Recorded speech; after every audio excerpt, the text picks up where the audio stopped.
سنتے جائیے سماج اور معاشرے کے حالات،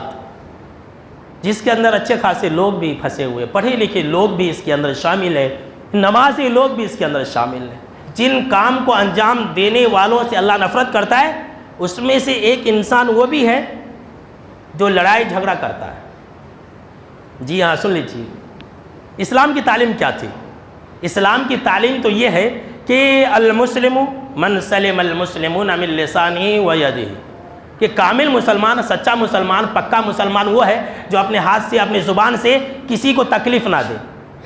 آج مسلمان اپنے ہاتھ سے کسی کو مار رہا ہوتا ہے، آج مسلمان کسی کو گالی دے رہا ہوتا ہے، اور جو ہے سماج معاشرے کے اندر یہ بات فیمس ہو گئی ہے، اور یہ حقیقت ہے، 100% یہ حقیقت ہے کہ سب سے زیادہ مسلمان ہی لڑتے جھگڑتے ہیں۔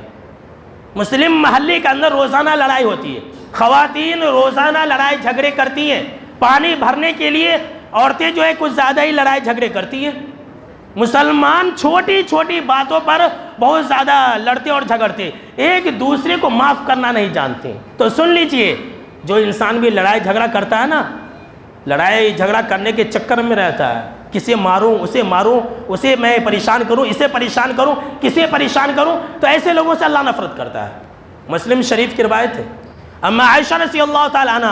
راوی حدیث سے کہتی ہیں کہ آپ صلی اللہ تعالی علیہ وسلم نے فرمایا کہ ان ابغض الرجال الی اللہ الالد الخصم، اللہ کی پناہ، ان بے شک کی یقیناً لوگوں میں سب سے زیادہ مبغوض اور قابل نفرت انسان وہ انسان ہے جو جھگڑالو ہے، جو جھگڑا کرنے کے چکر میں رہتا ہے، جو لوگوں سے لڑنے کے چکر میں رہتا ہے۔ یہ جو الالد الخصم جو لفظ ہے، اس کا معنی ہوتا ہے کہ بہت زیادہ جھگڑا کرنے والا، جھگڑا کرنے کے چکر میں رہنے والا۔ جو انسان بھی جھگڑا کرنے کے چکر میں رہے گا، اللہ کی نفرت میں زندہ رہے گا، کوئی جھگڑا چھوڑنے کے لیے تیار نہیں ہے۔ ایک معمولی باتوں پر ہم اور آپ دیکھیں گے کہ لوگ ایک دوسرے کا سر پھوڑ دیتے ہیں۔ آج بھائی کا جانی دشمن بنا ہوا ہے، ایک بالشت جگہ کے لیے، ایک اینٹ کے برابر جگہ کے لیے 4 انگل کے برابر جگہ کے لیے بھائی کا جان لے لیتا ہے، بھائی کا جان دشمن بنا ہوا، کوئی جھگڑا چھوڑنے کے لیے تیار نہیں ہے، ہر کوئی جھگڑا کرنے پر آمادہ، دیکھ لوں گا تجھے میں، کورٹ میں دیکھ لوں گا، اور چھوڑتا نہیں، جب تک کورٹ میں لے کر کے جاتا نہیں ہے چھوڑتا نہیں ہے، یہ بھی برباد ہوتا ہے، وہ بھی برباد ہوتا ہے، دونوں کو یہ وکیل جج لوگ جو ہے چوز کر کے ہلاک و برباد کر دیتے ہیں۔ میرے بھائیو، جھگڑا چھوڑ دو، جھگڑا نہ کرو، آپ کے لیے جنت ہے۔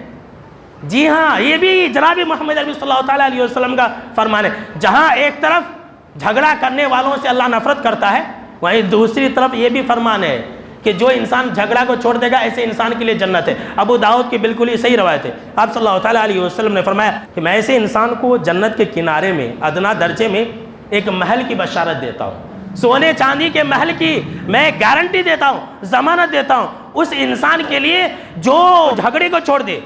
کب؟ وَإِن كَانَ مُحِقًّا، اگرچہ وہ حق پر ہے۔